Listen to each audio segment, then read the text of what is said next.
Hey friends, if you wish to clear Windows Update cache and fix Windows 11 updates, then please watch this video.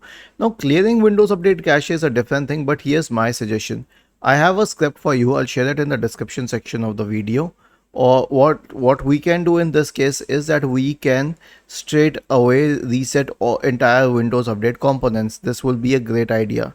So all you need to do is copy the script, search for command prompt in the Windows search bar and click on run as administrator, paste it here and hit enter. Now I'll tell you what this does and why it will definitely fix your problem. So it will stop all the services associated with Windows updates. It will delete the Windows update profile.